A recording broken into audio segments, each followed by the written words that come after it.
Irmãos, vocês já estão com os estudos aí? Hoje nós vamos estar, é a nossa quarta aula, e vamos estar falando sobre a doutrina da eleição e eternidade. É o título dessa aula de hoje, e ela está baseada no artigo 5 e no artigo 6 da nossa Confissão de Fé de 1644, Confissão de Fé Batista de 1644. Eu vou começar fazendo uma leitura desses dois artigos e na sequência a gente já entra no estudo dessa noite. Então diz assim o texto: toda a humanidade caiu em pecado e se tornou completamente morta em delitos e pecados, e sujeita à ira eterna do grande Deus, devido à sua transgressão. Contudo, os eleitos, que Deus amou com um amor eterno, são redimidos, vivificados e salvos, não por si mesmos, nem por suas próprias obras, para que nenhum deles se glorie em si mesmo. Mas isso acontece completa e exclusivamente por causa de Deus, a partir de sua livre graça e misericórdia por meio de Jesus Cristo, o qual, por Deus, é feito para nós sabedoria, justiça, santificação e redenção, para que, como está escrito, aquele que se glorie, glorie-se no Senhor.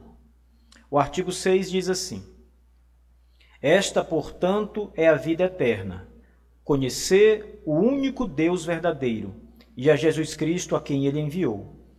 E por outro lado, o Senhor tomará vingança com labaredas de fogo dos que não conhecem a Deus e não obedecem o Evangelho de nosso Senhor Jesus Cristo. Amém. Essas duas passagens da confissão, irmãos, como as demais, vêm acompanhadas de uma sequência de textos bíblicos que são as bases aqui para as afirmações que foram feitas. E, como eu tenho feito desde a primeira aula, eu insisto com vocês que, ao reler esses textos em casa, vocês precisam passar por todas essas passagens lendo-as. Então, à medida que o texto indicar, aqui pela nota de rodapé, o símbolo da nota de rodapé, que há uma passagem bíblica para ser consultada, você tem que estar com a sua Bíblia aberta do lado e consultar o texto, porque a passagem bíblica ela vai estar afirmando ou ela vai estar, então, apontando para as coisas que são ditas aqui na confissão. A Confissão de Fé Batista de 1644, como todas as demais, ela está totalmente construída sobre a base da Sagrada Escritura. Então, a palavra de Deus é a base disso aqui. Irmãos, o tema que nós vamos tratar hoje fala sobre a eleição de Deus, os salvos, os eleitos e remidos em Cristo Jesus. Também é um tema que exige de nossa parte muita atenção. É um tema que gera polêmica. Então, os batistas, por exemplo, desde o começo da sua história, são divididos em dois grupos. Os batistas que são arminianos e os batistas que são calvinistas. Os batistas calvinistas creem numa eleição soberana da parte de Deus. Deus elegeu soberanamente, ele decidiu escolher quem ele quis escolher, sem nenhum mérito na criatura, não por obras dela, não porque ela fez alguma coisa e Deus viu que era bom e por isso escolheu. Não foi por isso. Deus simplesmente, pela sua vontade, pela sua soberana vontade, na Bíblia diz, segundo o beneplácito da sua vontade, escolheu os eleitos dele. Já a posição arminiana, dos batistas gerais, ensina que Deus fez uma escolha de fato, mas essa escolha foi baseada naquilo que os homens creriam. É como se Deus pudesse olhar para o futuro e ver que tal pessoa iria crer no Evangelho, então, sabendo que aquela pessoa iria escolher Deus, Deus escolhe ela para a salvação. É um negócio meio confuso, porque na verdade a escolha não seria de Deus, mas seria do homem. Se o homem já escolheu Deus, por que Deus vai escolher o homem? Então, não é lógico isso, não tem nenhuma base escriturística que afirme isso, dessas palavras. Então, por causa disso, os batistas eles são divididos em dois grupos. Os batistas gerais, que creem numa eleição que é segundo a presciência de Deus. Deus viu que você creria, por isso Deus escolheu você. E os batistas particulares ou calvinistas, que são aqueles que Deus escolheu soberanamente. Não porque fizeram coisas boas, não porque Deus viu algo bom, mas porque Deus simplesmente quis escolher. E isso tem gerado conflito entre os batistas durante muitos séculos, muito tempo. A nossa convenção batista no Brasil, todas as convenções batistas no Brasil, começaram de forma calvinista, crendo nesta eleição que os batistas particulares defenderam. Foram essas confissões, foram essas convenções que receberam missionários e também enviaram depois missionários para o mundo, e elas tinham uma base de fé na doutrina da eleição, segundo o modelo dos batistas calvinistas ou batistas particulares. Mas depois, com o passar do tempo, essa visão foi abandonada pela visão dos batistas gerais, que previa essa eleição geral, essa eleição segundo os atos bons que os homens fazem. Então, por causa disso, há toda essa discórdia atualmente, né, de pessoas que brigam com outras, não aceitam aquele grupo, né, ficam se degladiando. O que nós temos, a maneira como nós temos que nos comportar aqui, meus irmãos, é com paz, pregando simplesmente o evangelho da graça de Deus, né, sem nenhum tipo de disputa mais acalorada, mas simplesmente descansar na graça de Deus, esperar na graça de Deus e confiar que o Senhor Deus fará toda a sua obra. E não entrar em brigas, não entrar em nenhum tipo de conflito que vai gerar mais discórdia e mais coisas ruins. Então vamos falar hoje sobre esse tema da eleição. Para falar de eleição, a nossa confissão de fé batista primeiro fala sobre a queda. Primeiro a confissão diz, olha, o homem caiu em pecado e ele ficou completamente depravado, ele ficou completamente arruinado. A queda, ela acabou com qualquer coisa boa que havia no homem criado bom por Deus. Deus, quando criou o homem bom. O homem era bom. Ele olha para a sua criação e ele diz que a criação é muito boa. E isso inclui o homem também. O homem não era pecador. O homem não tinha inclinação nenhuma para o pecado. O homem não tinha maus desejos, maus pensamentos. Não havia nada disso. Não havia nem pecado no mundo, na verdade, nem em nada. Tudo era abençoado.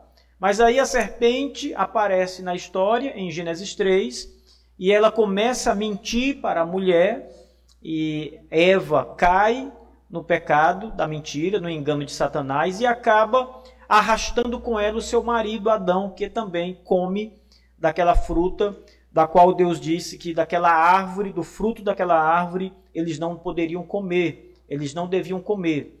Então, o que acontece é que, com a queda, todos estão mortos em delitos e pecados. Todos estão arruinados em delitos e pecados.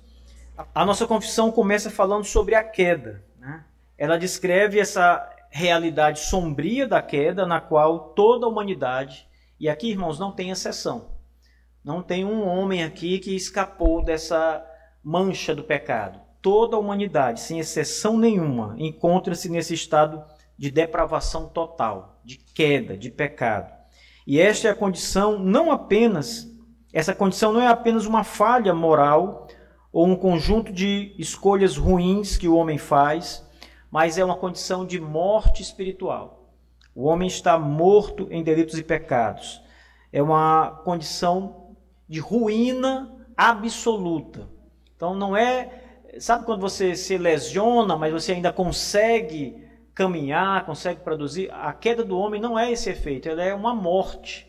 Ela é chamada na Bíblia de morte espiritual. É por isso que Paulo diz, ele usa várias vezes a expressão, estando vós mortos em vossos delitos e pecados. A queda mata o ser humano. Adão e toda a sua descendência morrem no pecado. Então essa condição é mais do que uma falha moral. É mais do que um conjunto de escolhas ruins que o homem faz. Mas é uma morte espiritual profunda que separa completamente o homem de Deus. E a transgressão que levou à queda não é vista como um incidente isolado, mas como o ponto de partida de uma condição permanente de separação de Deus, marcada pela incapacidade humana de se reconciliar com Deus por meio de esforços e méritos próprios. Então, mesmo que o homem tente, busque por si mesmo, pelas suas próprias forças, com a sua própria capacidade, mesmo que o homem tente isso, se aproximar de Deus, ele não consegue. Porque a queda é uma separação total do homem com Deus. A queda é uma ruína total do homem com Deus. Ele não consegue, não é? Ele não tem méritos para isso. Os seus esforços são inúteis em tentar se reconciliar com Deus. Na verdade, ele nem quer tentar se reconciliar. E isso já é uma marca da queda. Porque a queda, ela muda a vontade do homem. A vontade do homem passa a ser contrária a Deus a partir de agora. O homem, antes da queda, ele desejava Deus, ele era amigo de Deus. Ele andava com Deus no jardim, ele conversava com o Senhor lhe aconselhava, o Senhor lhe instruía, ele podia perguntar as coisas a Deus, mas depois da queda, quando Deus traz as condenações ali sobre todos eles, há uma separação. Então o homem, ele agora se torna inimigo de Deus. Ele passa do status de amigo de Deus para o status de inimigo de Deus. Então, como inimigo de Deus, ele odeia a Deus, mesmo que ele não fale isso. Talvez você não encontre uma pessoa que não é cristã dizendo que odeia a Deus. Se você perguntar, talvez ela diga, eu não odeio a Deus, eu nunca disse que odeio a Deus. Mas quando você oferece o evangelho para ela, ela recusa.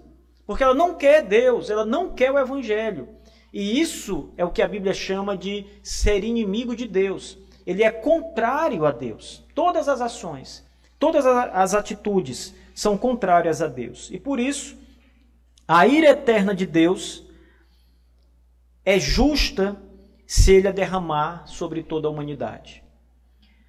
Se Deus, irmãos, na sua justiça, resolvesse, depois que Adão pecou, resolvesse derramar a ira eterna em todo homem que nascesse, isto é, se depois de Adão todo homem que nascesse fosse condenado ao inferno, Deus não estaria sendo cruel e nem estaria sendo injusto em fazer isso. Na verdade, isso era um ato de pura justiça e verdade da parte de Deus. Pura justiça e verdade.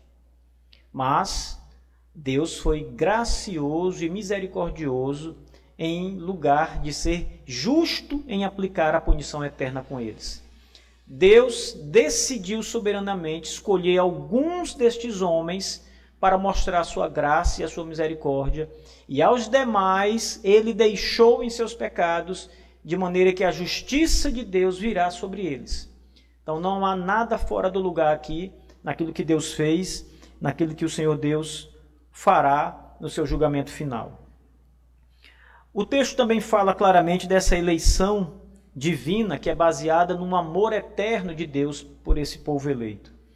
Em contraste com a desolação do pecado, a nossa confissão revela que a esperança através da doutrina bíblica da eleição para o homem. A esperança para o homem. Se não houvesse esta doutrina ensinada nas Escrituras, era inútil pregar o Evangelho. Aliás, ninguém pregaria o Evangelho, porque ninguém seria convertido. Mas mesmo que um anjo do céu viesse ao mundo e pregasse o Evangelho, ninguém seria salvo. Porque ninguém era eleito de Deus para a salvação. Se não houvesse eleição, não haveria salvação. Mas a doutrina da eleição evidencia que Deus decidiu salvar parte deste mundo caído, parte da humanidade. Então a doutrina da eleição, ela traz esperança para o homem. Ela enche o homem de esperança. Deus, no seu amor eterno e insondável, escolheu alguns homens dentre a humanidade caída para serem os beneficiários da sua graça salvadora. É exatamente aqui, irmãos, que a maioria das pessoas fica desconfiada, sabe? Não entende, não aceita, porque Deus escolheu parte da humanidade e não toda a humanidade. Essas pessoas primeiro não entendem duas coisas. Elas não entendem que Deus é soberano e como Criador, a criatura lhe pertence, e ele faz o que quer da sua criatura, ele é o Senhor absoluto. Esse é o primeiro ponto que elas não entendem. Elas acham que Deus deve misericórdia a todo mundo, elas acham que Deus tem que perdoar todo mundo, e Deus não precisa perdoar todo mundo. Ele diz claramente: terei misericórdia de quem eu quiser ter misericórdia, ou não. De quem é que Deus tem misericórdia? É de quem merece misericórdia? Não, a Bíblia não diz que é de quem merece, porque aos olhos das Escrituras, ninguém merece misericórdia, porque todos são pecadores. Então, de quem é que Deus tem misericórdia? A resposta bíblica é: de quem Deus quer ter misericórdia. Ele tem misericórdia de quem Ele quer, é o que diz a Escritura. Em segundo lugar, as pessoas também precisam entender que existe uma doutrina da eleição porque existe uma queda universal no pecado. Se toda a humanidade está caída em pecado, a única maneira de Deus salvar homens é escolhendo homens para ser salvos. Porque, mais uma vez, se Deus oferecesse a salvação aqui para todos os homens, se não houvesse eleição, todos os homens caídos em pecado, e Deus oferecesse a salvação para todos os homens, sabe quantos homens se levantariam para buscar a salvação? Nenhum. Só vem buscar a salvação aqueles que Deus elegeu antes da fundação do mundo em amor. Estes serão tocados pelo Espírito Santo, Deus irá ao coração deles, mudará o coração deles, e eles terão seus olhos abertos, olharão para o que Deus lhes oferece e buscarão o que Deus lhe oferece de todo o coração. Ou seja, estes que Deus escolheu amarão o Senhor, desejarão o Senhor com todas as suas forças, com todo o seu amor. Mas as pessoas não entendem isso, elas acham que Deus tem que salvar todo mundo. Elas acham que Deus ter escolhido parte da humanidade caída é uma injustiça da parte de Deus, porque Deus tem que salvar todos, e isso não é o que a Bíblia ensina. A Bíblia ensina que Ele escolheu alguns homens dentre a humanidade caída para serem beneficiários de sua graça salvadora. Alguns homens. Qual é a prova disso, pastor Marcos? A prova disso, irmãos, é que muitos homens estão no inferno e muitos estão no céu. Os que estão no céu são os eleitos de Deus. Os que estão no inferno não foram eleitos por Deus. Essa é a prova prática do que nós podemos afirmar. E a Escritura revela isso também, praticamente, em cada livro dela.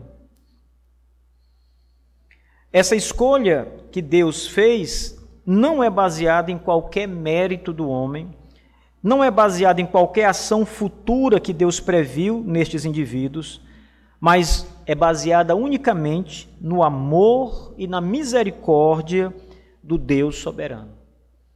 Então, por que Deus elegeu quem ele elegeu? Porque Deus os amou com amor eterno, diz o texto. Então, a causa da eleição não está em nós. A causa da eleição está em Deus. É o amor de Deus, é a misericórdia de Deus. Não está em nós. É o amor eterno do Senhor. Essa eleição é um ato de amor divino e destaca a natureza imerecida da salvação.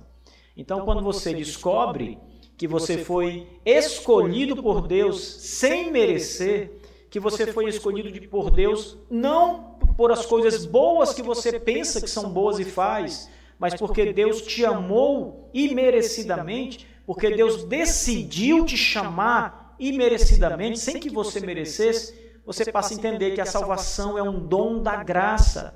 A salvação é um ato gracioso, gratuito da parte de Deus, e você não merece. Você recebeu o maior de todos os presentes, a maior de todas as bênçãos de Deus, mas você não a merece. Veja como você tem que louvar a Deus pela sua salvação, porque Deus te deu o maior tesouro sem que você o merecesse. Quando um corredor sobe no pódio para receber o seu troféu, a sua medalha, o seu prêmio, ele está no pódio porque ele mereceu. Ele correu mais do que os outros. Ele conquistou aquele prêmio. Então, ninguém está fazendo um favor para ele colocando a medalha de ouro no seu pescoço ou entregando o troféu. Ele merece aquilo. É mérito dele, ele conquistou aquilo. Mas a salvação, não. A salvação é graça do começo ao fim. É Deus nos ensinando o que é misericórdia. Deus nos mostrando o seu favor para conosco. A humanidade caída, e desta Deus escolhe alguns para a sua maravilhosa salvação. Somente os eleitos de Deus serão salvos.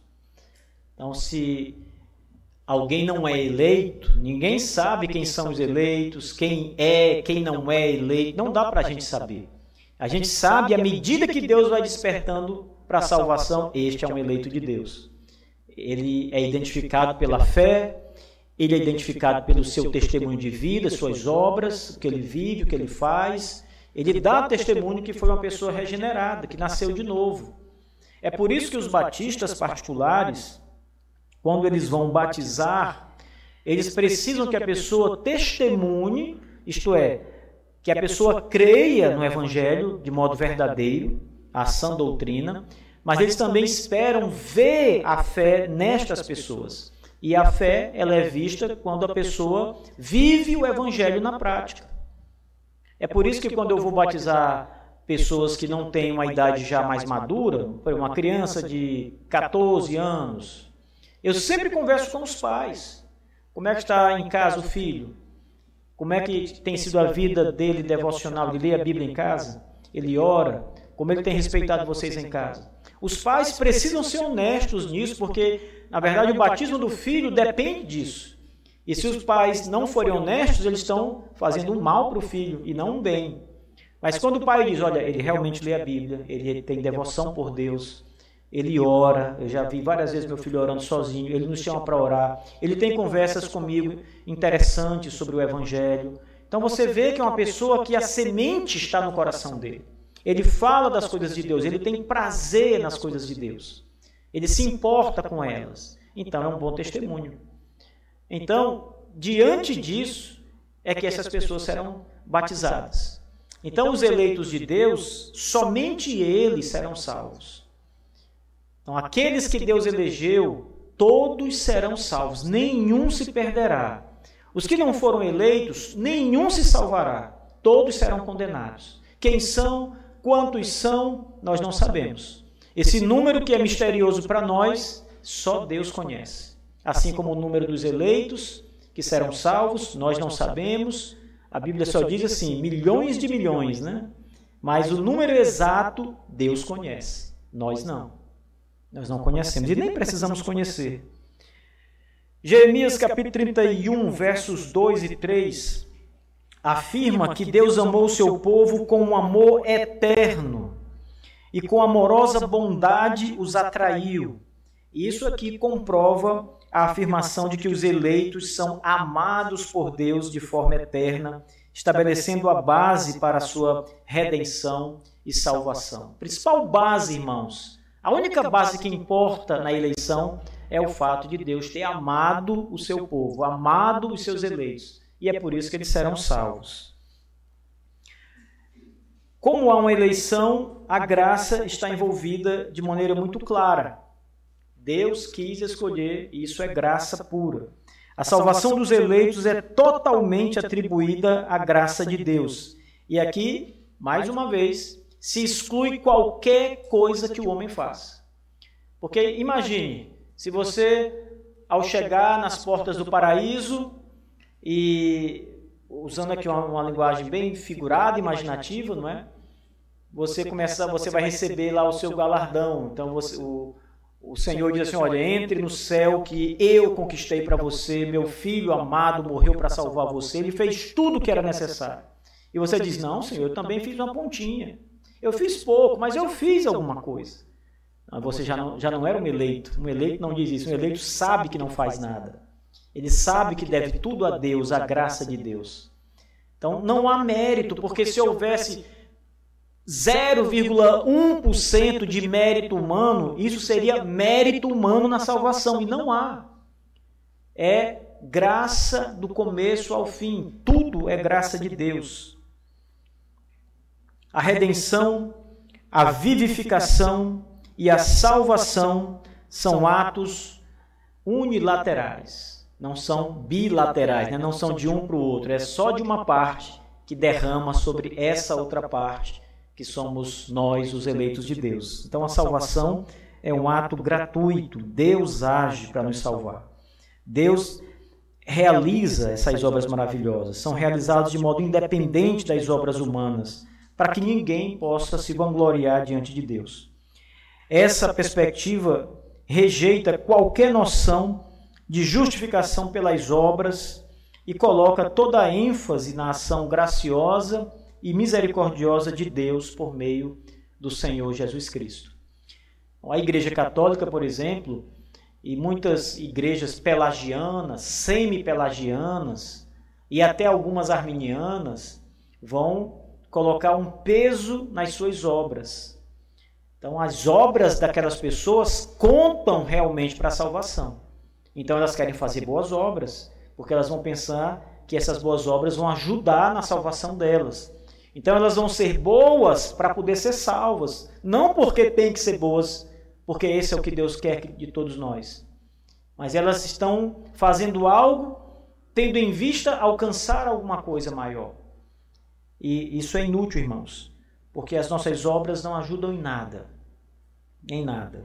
Gênesis 3, verso 15, é a primeira promessa do Evangelho, onde Deus anuncia a vinda de um descendente, que é Cristo, que esmagaria a cabeça de Satanás, a serpente do Éden, indicando com essa passagem não só a primeira promessa acerca de Jesus, mas a vitória sobre o pecado e sobre a morte. E veja, é uma promessa graciosa em Gênesis 3,15. Eu vou dar o meu filho e ele esmagará a cabeça da serpente. Então Deus destruirá Satanás e a morte, que trouxe toda a ruína à raça humana. Efésios 1, versos 3 e verso 7, vai falar sobre a bênção espiritual que os eleitos têm em Cristo e da redenção pelo seu sangue. Vai falar do perdão dos pecados, segundo a riqueza da graça de Deus. Efésios 2, versículos 4 e 9, aqui destaca a misericórdia e o grande amor de Deus que nos vivificou em Cristo, salvando-nos pela graça e não por obras, para que ninguém se glorie.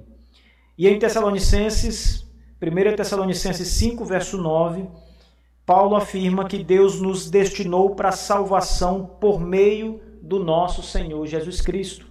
Atos 13, verso 38, aqui é anunciado o perdão dos pecados através de Jesus Cristo, evidenciando também que a salvação é pela graça de Deus.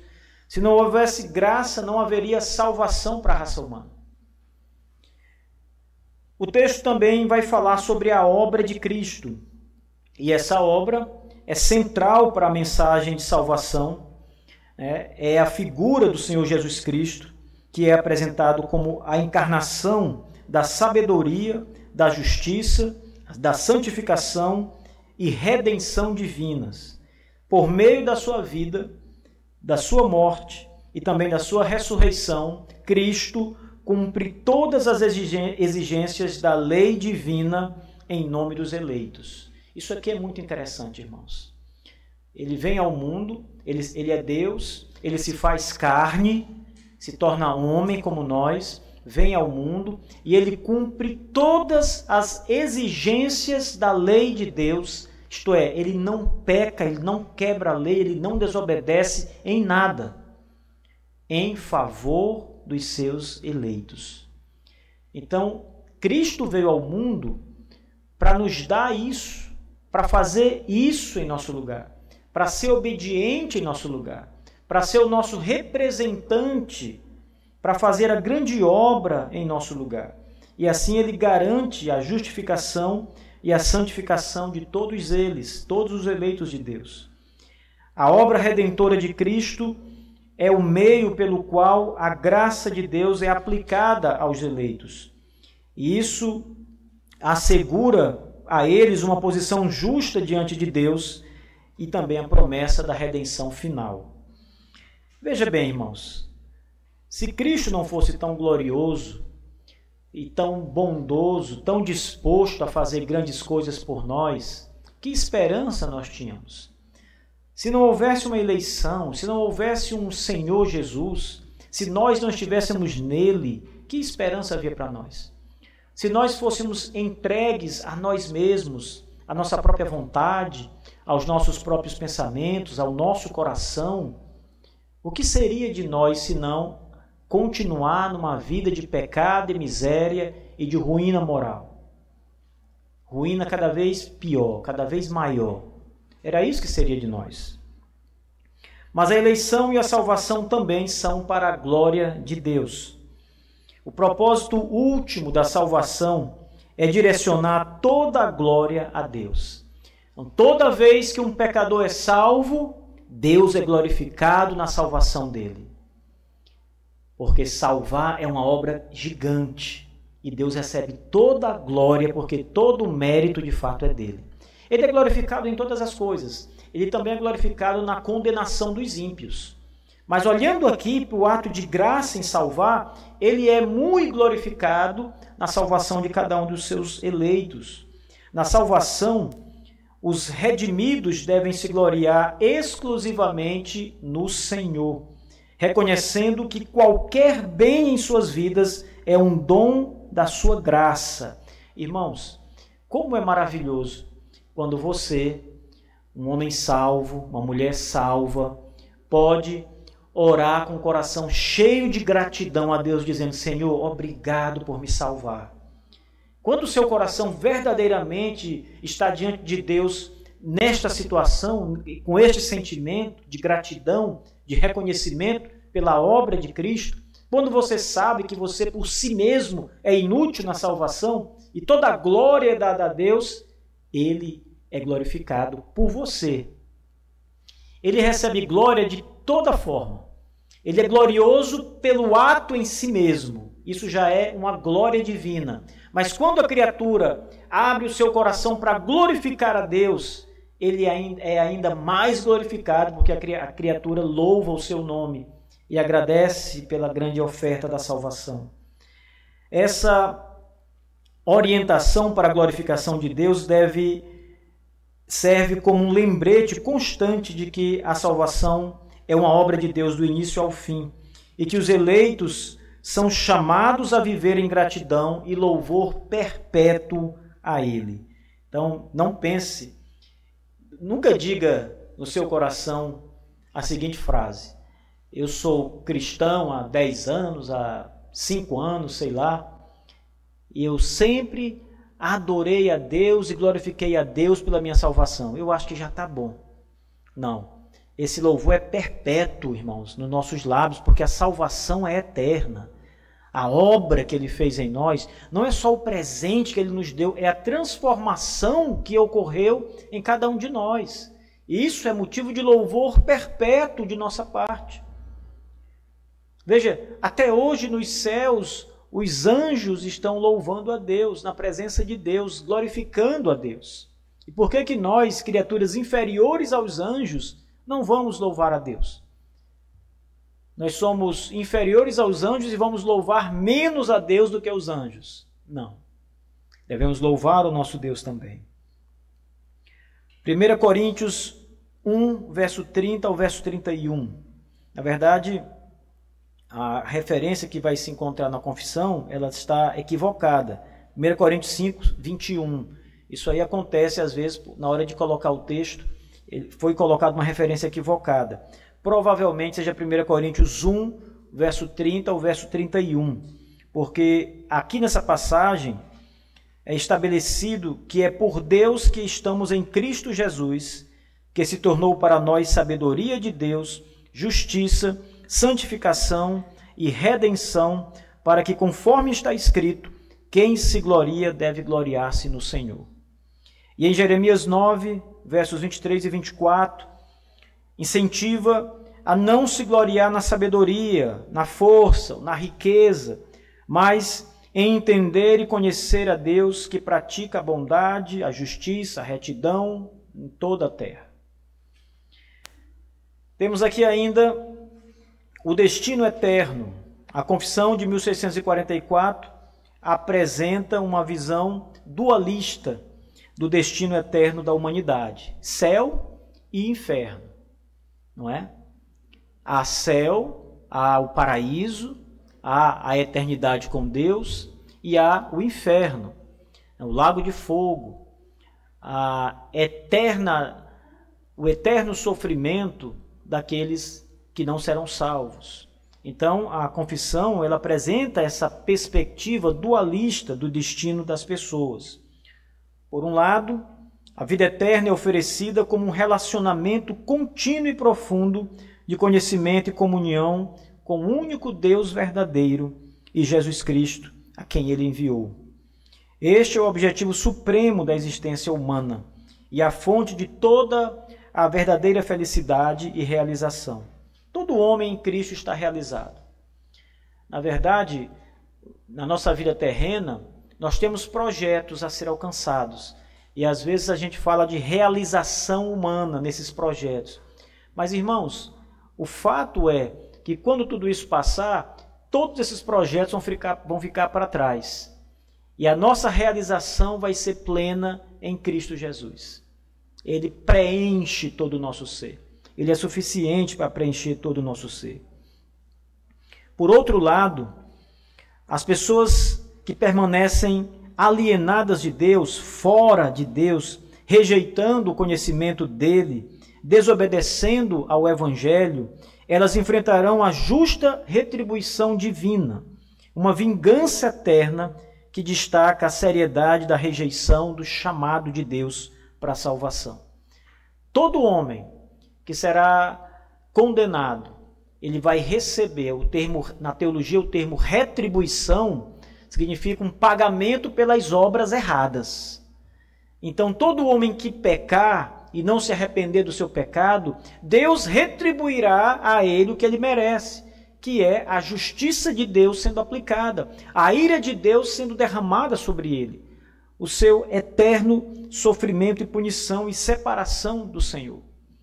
Ontem eu estava dando uma olhada em alguns assuntos e vendo que muitos povos, muitas religiões, inclusive, religiões que acreditam que há um tipo de inferno também, todas elas acreditam que há um lugar de punição, mas muitas delas acreditam que a punição tem um tempo que termina. Então você vai ser punido depois desta vida, mas por um tempo, depois termina. O cristianismo é a única religião que traz uma separação eterna de Deus e um sofrimento eterno para as almas condenadas. É a justiça de Deus sendo derramada ali sobre eles. Jeremias 17, verso 3.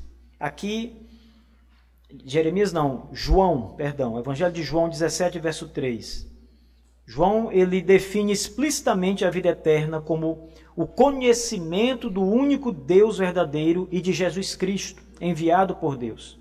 Esse versículo apoia diretamente a afirmação de que a essência e a vida eterna está em se relacionar de modo pessoal com Deus, com Cristo Jesus, conhecer a Deus e conhecer ao Senhor Jesus Cristo.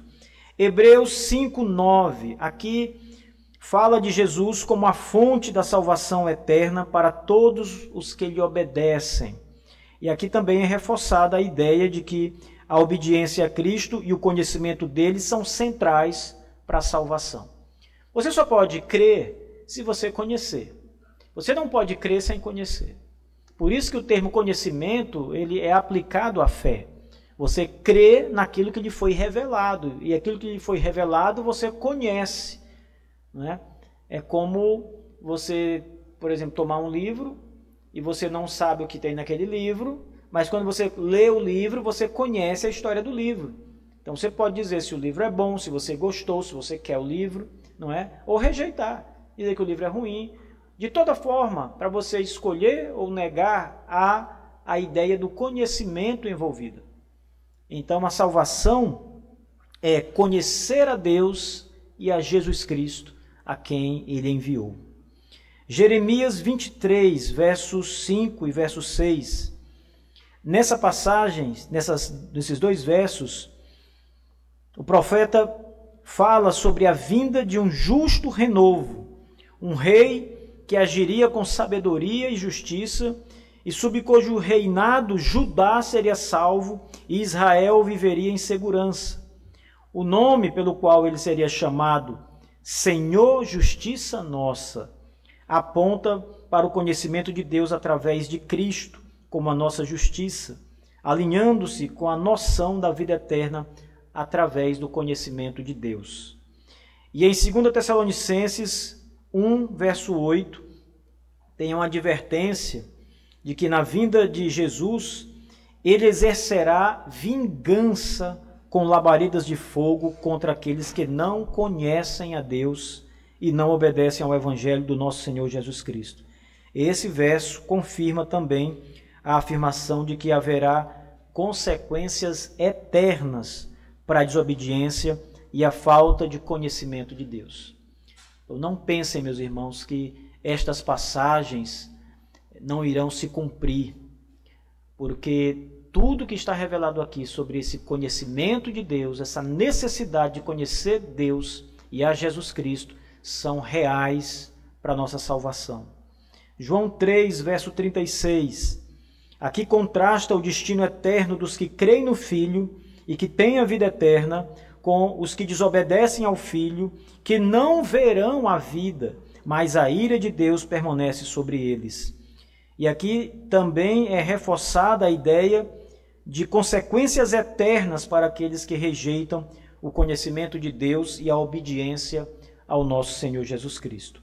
Portanto, esses dois artigos da nossa confissão de fé, o 5 e o 6, eles falam dessa eleição, dessa maravilhosa salvação de Deus, do juízo àqueles que foram preteridos, que foram deixados de lado. Fala que a eleição é pelo amor de Deus, é pelo o amor que o Senhor Deus, amor eterno que o Senhor Deus derramou sobre nós, e que a justiça ou o derramamento da ira de Deus no último dia será um exercício da plena justiça divina àqueles que rejeitaram conhecer a Deus e a Jesus Cristo, quem ele enviou.